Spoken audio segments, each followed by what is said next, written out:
Assalamualaikum warahmatullahi wabarakatuh.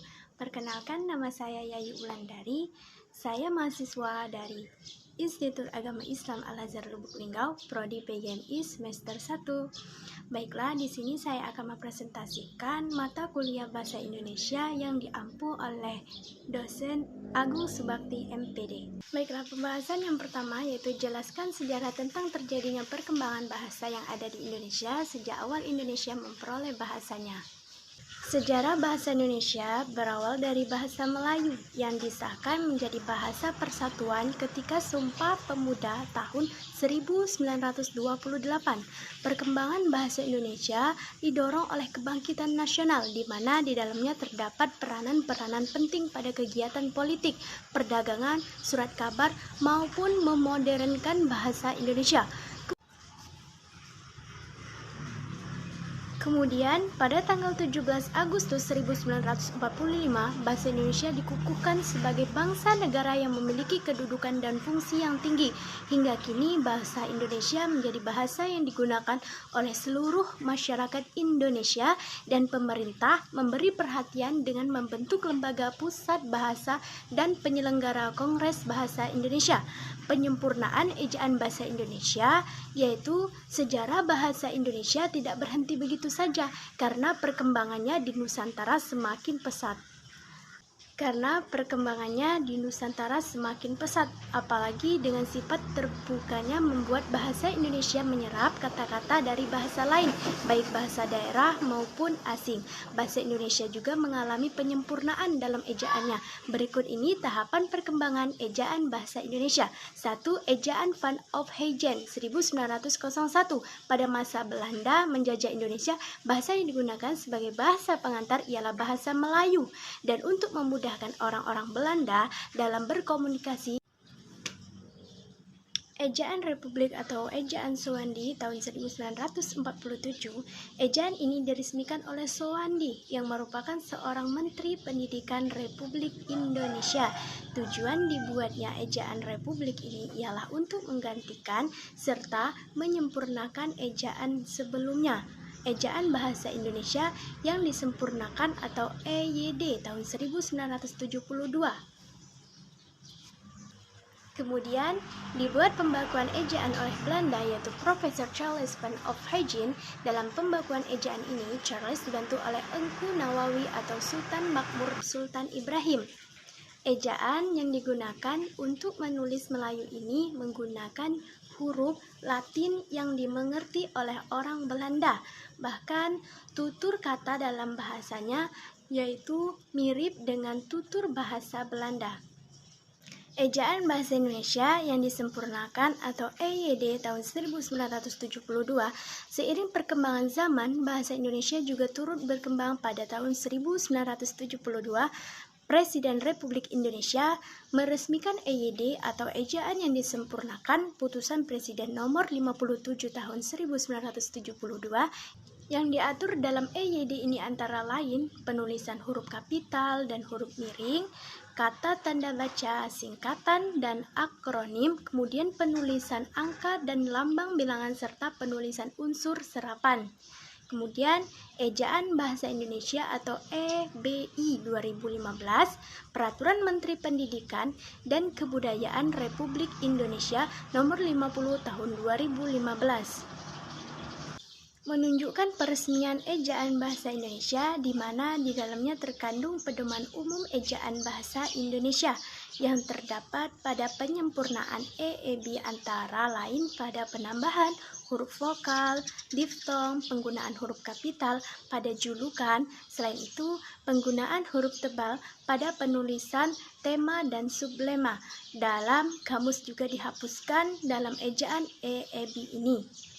Sekian sejarah dari perkembangan bahasa Indonesia. Pengertian paragraf atau alinea. Paragraf adalah suatu bentuk bahasa yang biasanya merupakan hasil penggabungan beberapa kalimat. Dalam upaya menghimpun beberapa kalimat menjadi paragraf, yang perlu diperhatikan adalah kesatuan dan kepaduan. Kesatuan Berarti seluruh kalimat dalam paragraf membicarakan satu gagasan, yaitu gagasan tunggal. Sedangkan kepaduan berarti seluruh kalimat atau paragraf itu kompak, saling berkaitan, mendukung gagasan tunggal paragraf.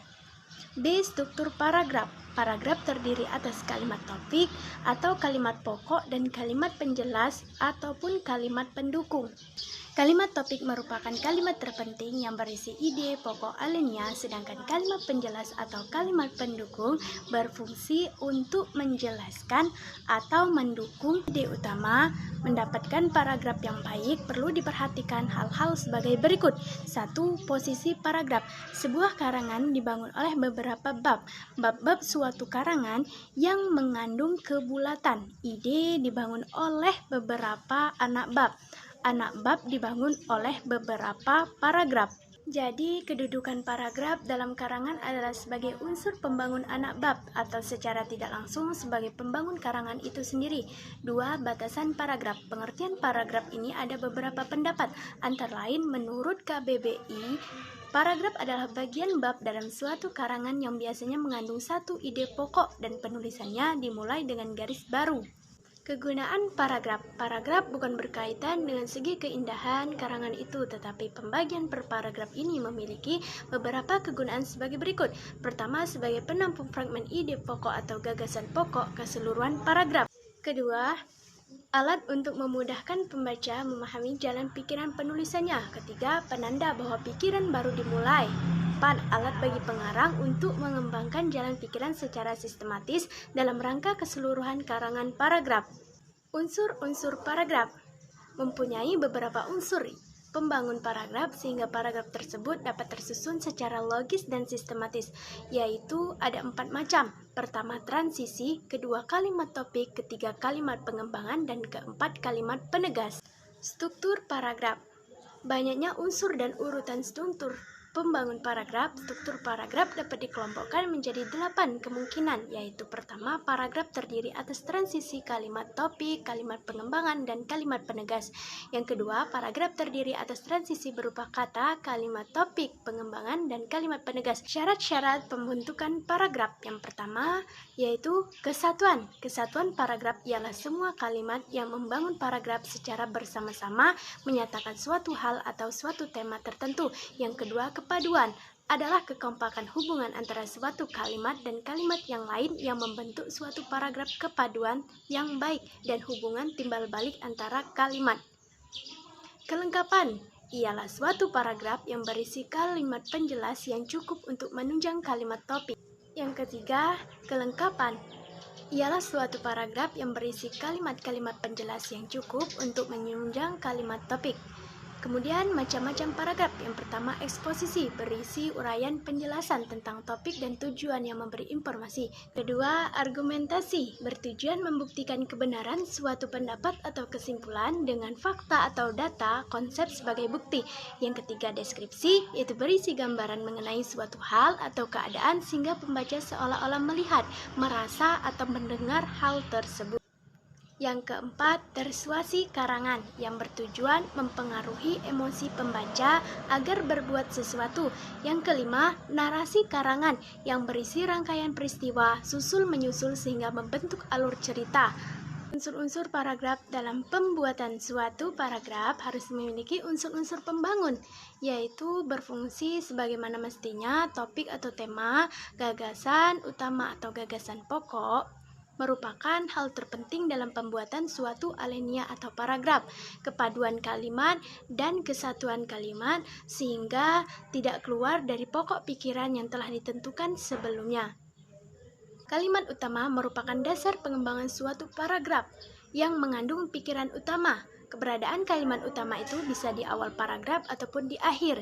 Berdasarkan penempatan inti, gagasan atau ide pokoknya terbagi menjadi beberapa jenis, yaitu deduktif, induktif, variatif, deskriptif, dan naratif. Deduktif yaitu kalimat utama diletakkan di awal alinea, sedangkan induktif kalimat utama diletakkan di akhir alinea. Variatif kalimat utama yang diletakkan di awal dan diulang di akhir. Sedangkan deskriptif atau naratif yaitu merupakan kalimat utama yang tersebar di dalam seluruh alinea kalimat penjelas yang merupakan penjelas dari gagasan utama. Sekian pemaparan penjelasan materi dari mata kuliah Bahasa Indonesia. Saya ucapkan terima kasih. Apabila ada kesalahan saya mohon maaf. Saya akhiri. Wassalamualaikum warahmatullahi wabarakatuh. Saya Yuli Wulandari, pamit undur diri.